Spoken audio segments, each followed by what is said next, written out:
So Donald Trump has won the 2024 U.S. election for president, and honestly, more importantly for him, the Senate also flipped to the GOP. So it will be a full Republican government, and this likely means for Ukraine and Europe an America first isolationist doctrine. And look, I've said it at least a dozen times over the last year. The United States is isolating. It started under Obama, and it continued under Trump and also continued under Biden. This will be just the next iteration of that. Ever since the U.S. stopped needing the rest of the world for its energy, it started pulling back. Biden's limp-wristed, de-escalation-focused Ukraine support is a prime example of this. So we could see a potential withdrawal from international organizations. Trump has expressed intentions to withdraw from or limit cooperation with international bodies like the United Nations and the World Health Organization. He has criticized NATO and threatened to leave that organization, accusing other countries of not contributing their fair share to the alliance. During his first term, he withdrew troops from Germany and questioned the relevance of NATO, which signals a potential weakening of the alliance. Now, side note, Obama also withdrew troops from Germany during his tenure. Now, unlike isolating the UN or trying to leave the WHO, it would be more difficult for Trump to ignore and isolate from NATO due to treaty obligations that are determined by Congress. Plus, his staff has actually said that Trump wouldn't push to leave NATO despite what he said on the campaign trail.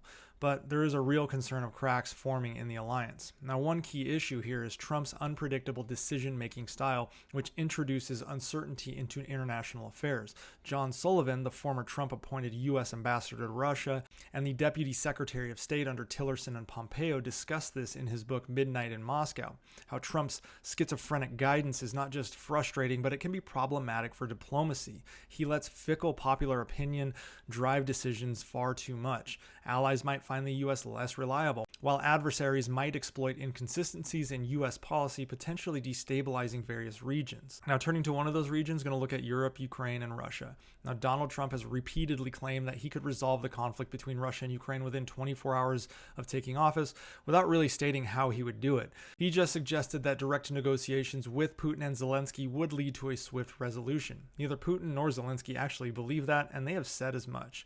But more than likely, Trump's approach would involve making significant concessions to Russia, possibly at the expense of Ukraine's sovereignty and territorial integrity. Putin and Medvedev have said their stance on Ukraine turning into a disarmed vassal state of Russia is unchanged. And with a friendlier U.S. administration, they're going to stick with that policy. The reason they will is Trump has expressed skepticism about ongoing U.S. military and financial aid to Ukraine, questioning the necessity and efficiency of continuous support. So Putin may just disagree with Trump and wait the situation out. This rhetoric of, quote, not wanting to start World War III is a key reason Trump was elected, and because he was saying that out loud, he has signaled to Putin that the U.S. simply is not going to fight Russia under any circumstances. Plus, Putin knows he can exploit Trump's perceived friendship between the two leaders. However, on the other side here, Trump has said he would support a Lend-Lease program and has provided lethal aid to Ukraine during his previous administration. Now, granted, that wasn't during a full-scale war, but rather just the initial invasion and taking of Crimea, but nonetheless, Trump has authorized lethal aid to Ukraine before. And Trump has a tendency to change his demeanor and position wildly if he is not getting what he wants in a negotiation. So if Putin continues to disagree with Trump, trying to wait it out, he may end up angering Trump. And Trump is on his second term with apparently large swaths of immunity and can lash out with the might of the U.S. with little personal consequence. So not entirely sure how that negotiation is going to play out. Furthermore, turning to sanctions, will Trump lift sanctions on Russia? Well, some of those sanctions he doesn't necessarily have the authority to lift. They're automatic and required by law due to Russia's actions.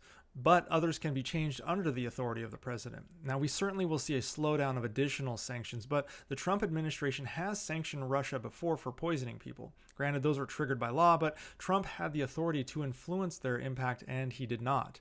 Those sanctions did almost get the Deputy Secretary of State fired, though, because Trump was angry about them. Honestly, I really don't know where Trump goes with Ukraine. He has been all over the place in both policy and rhetoric. We assume whatever the path is, it will be more favorable for Russia. I'm sure there will be decreased military and financial aid to Ukraine, but Trump has also previously ignored the region completely to focus on domestic issues, and that is what won him the election, domestic issues.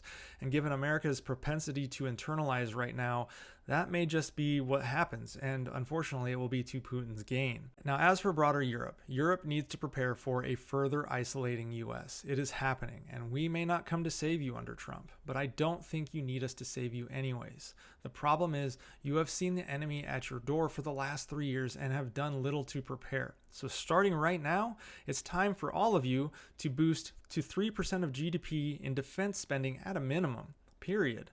You are more populous, richer, and smarter than Russia. Maybe it's time to go a bit medieval in your military thinking. The umbrella of US security clearly has holes in it. You need to build European defense production factories in tandem with American industries. We will be happy to sell you our stuff, but that comes with strings, obviously, so you need to start building your own. Additionally, this is hard but necessary. You need a policy on China, specifically to kick Chinese tech out of anything impacting security in Europe because it is being shared with Russia. Also, speaking of China, some NATO allies that have the global reach, and I'm talking about the United Kingdom, France, possibly Italy and Germany, they need to have a bigger presence in Asia, especially Japan, Taiwan, and South Korea. There are mutual interests there, including Russia. So start working more with them. Also start working more with Poland and the Baltics to signal presence to Russia. And for God's sake, start providing more aid to Ukraine if you are serious about containing Russia. Because I can tell you with pretty good certainty that the Trump administration is not.